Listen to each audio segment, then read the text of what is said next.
नमस्कार भाइयों, दादा दोड़ा डेयरी फार्म में परिवार में फिर से आपका स्वागत है। ये आपका दादा दोड़ा डेयरी फार्म परिवार में डागांव जिला व तहसील चरखी दादरी हरियाणा में है।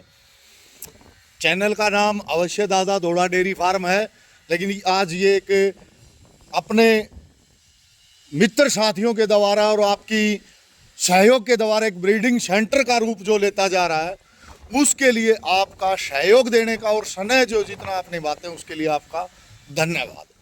तो मित्र साथियों, आज थार नस्ल के ऊपर जो अच्छी सोच रखने वाले, उस नस्ल को आगे बढ़ाने वाले जो व्यक्ति जागरूक हो रहे हैं और लोग हमसे जुड़ते जा रहे हैं, अपनी गौ माताओं को एक पहचान देने की कोशिश करते हैं, उन्हीं के बीच में से जो अपने सहयोगी साथी जो मित्र हैं अपने बीच में, उनका परिचय कराएंगे। आज एक अपने रघु और सम्राट बुल को पहचान जो बनती जा रही है, उसके लिए हम आभारी हैं और आपसे ही हम जुड़ते हैं। आप लोग ही जो है ना इस गौ माताओं के प्रति, क्योंकि अकेले हम एक छोटे से व्यक्ति कार्य नहीं कर सकते, आपका जो सहयोग और स्नेह मिलता रहता है, उस पे हमारा निरंतर प्रयास जारी रहेगा। हमारी कोशिश रहेगी कि आप लोगों की उम्मीदों पे खरा उतरें। आज आपका जो ये चहेता बुल रघु और सम्राट हमारे देश की एक धरोहर और सर्वोच्च बुल जो जिस मुकाम पर पहुंचने की कगार पे है, तो हम उम्मीद करेंगे कि जिस उम्मीद से हमारे साथी इस बुल की पहचान के साथ जुड़ रहे हैं, उनकी उम्मीदों को ये खरा करे और ऐसे रिजल्ट, ऐसी गौ माताएं पैदा हों जो कि हमारे समाज में ये कहें कि हाँ हमारी गौ माताएं। तो चलिए भाइयों से नमस्कार जी। भाई साहब राम राम। भाई साहब बहुत बढ़िया लगा आपने जो है ना आपके बीच में आज आके, पहले तो अपने इस जगह का एड्रेस और उसके बारे में जानकारी दो। हम कौन सी जगह खड़े हैं, कहाँ? 33 ग्राम है, सरदार से तहसील, जिला चूरू, राजस्थान। जी भाई साहब। हाँ जी। अच्छा जी। और हम आपके बुल का स्वागत करते हैं। बढ़िया नस्ल के बुल हैं जी, और बहुत ही शानदार तरीके से हम स्वागत करते हैं आपका। जी, अपना शुभ नाम भाई साहब? जगदीश नाम है। तो जगदीश भाई, इस बात के लिए तो बहुत बहुत धन्यवाद।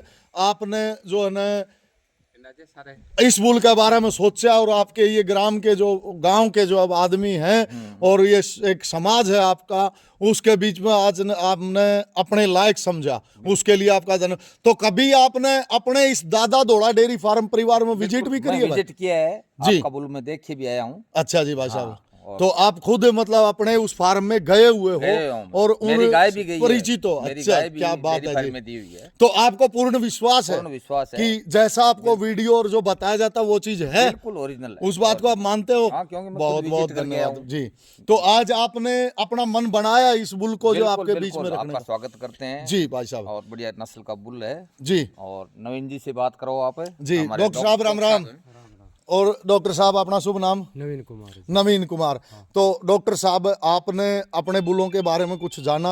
अच्छी रिजल्ट है आपका, सीमन भी बढ़िया है और बुल की क्वालिटी भी अच्छी है जी। और जो बच्चे लाएगी उसको दूध भी अच्छा होगा जी।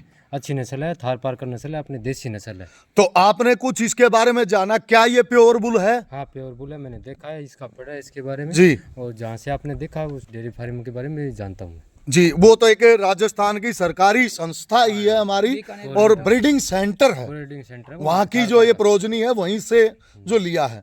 तो अगर अपना समाज, आपका ये क्षेत्र आज थार पारकर नस्ल को, इस बीज को, रघु की जो प्रोजनी को अगर समझता है और यूज करता है, तो कैसा भविष्य सोचते हो आप? बहुत अच्छा रहेगा। अच्छी गाय, दूध वाली गाय पैदा होगी जी। और ये आवारा फिरते ऐसे पशु नहीं फिरेंगे जी। और लोग अच्छी नस्ल पालेंगे जी। ये कहीं ना कहीं एक हमारी गौ माताओं की जो सेवा और रक्षा के लिए भी एक ये सर्वोच्च कदम होगा मेरे विचार में। कदम होगा, क्योंकि अगर अस्सी नस्ल अच्छी दूधारू और सुंदर हमारे बीच में पैदा होने लग जाएंगी, तो उनको लोग बाहर नहीं खुला छोड़ेंगे, वो समाज में जो है ना एक बुराइयों का और अपमान का शिकार नहीं होंगी। तो ये आप क्या कोशिश करोगे इसके लिए, क्या मैं कुछ कोशिश ये करूंगा कि आपके सीमन, आपके जो बुल है उसका सीमन यूज करूंगा जी। और जो भी भाई जी लगवाए तो वो मेरे से संपर्क करें जी। और ये चाहता हूँ कि आपका बुल का अच्छा रिजल्ट मिले। तो आज इस बुल के बारे में तो काफी भाई, आपके मित्र साथी और जो है ना ये खड़े भी हैं, इन्होंने भी अपनाया। तो कैसा लगता है आपको कि कुछ अच्छा होगा, लोग सोचेंगे इस तरफ? सोचेंगे, जरूर जी। सोचेंगे। जी। ठीक है। जी बिल्कुल भाई साहब, देखो एक चीज़ है डॉक्टर साहब, मैं आप लोगों से एक किसी को माध्यम में न रख करके, एक आप ही डॉक्टर खड़े हैं मेरे सामने, आपके माध्यम से भी मैं एक समाज में अपने मित्र साथियों को एक बात समझाना चाहता हूं कि कोई भी डॉक्टर हो वो लापरवाही भी ना बरतें, क्योंकि ध्यान रखें किस समय गौ माता को कंसीव की पोजीशन में है, वो किस समय एआई की पोजीशन में, उसको समझना जरूरी होता है।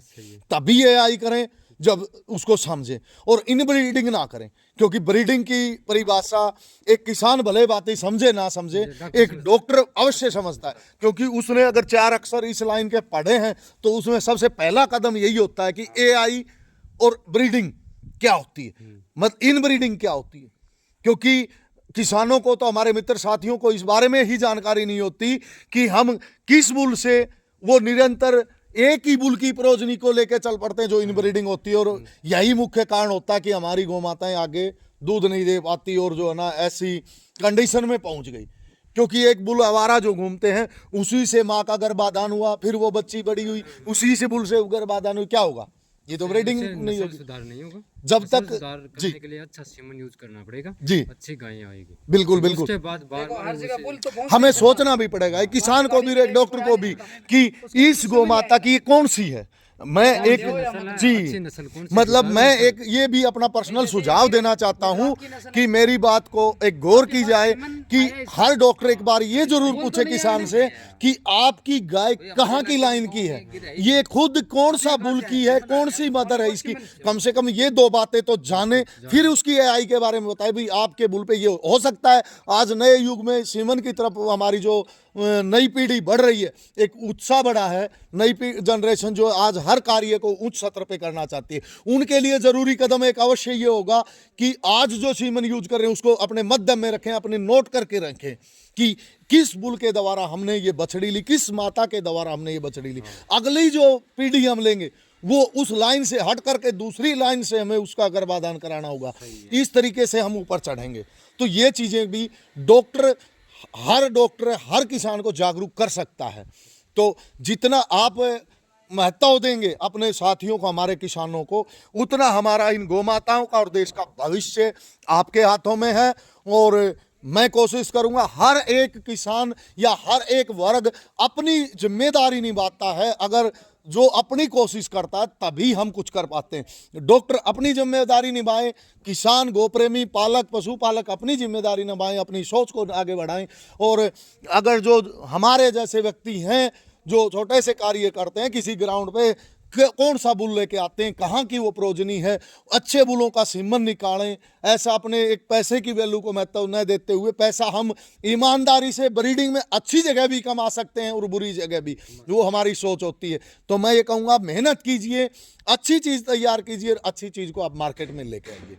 तो मैं निरंतर प्रयास करता रहूँगा, जहाँ से भी मेरे को जहाँ ज़रूरत होगी मेरी या मेरे इन बुलों की, जिसका मेरे को अपने जीवन काल में सेवा करने का अवसर जो मिला है, उसको आप लोगों तक पहुंचाने का मेरा पूरा प्रयास रहेगा। मित्र साथियों, जय गौ माता, जय हिंद, जय गौ माता, जय श्री कृष्णा। धन्यवाद।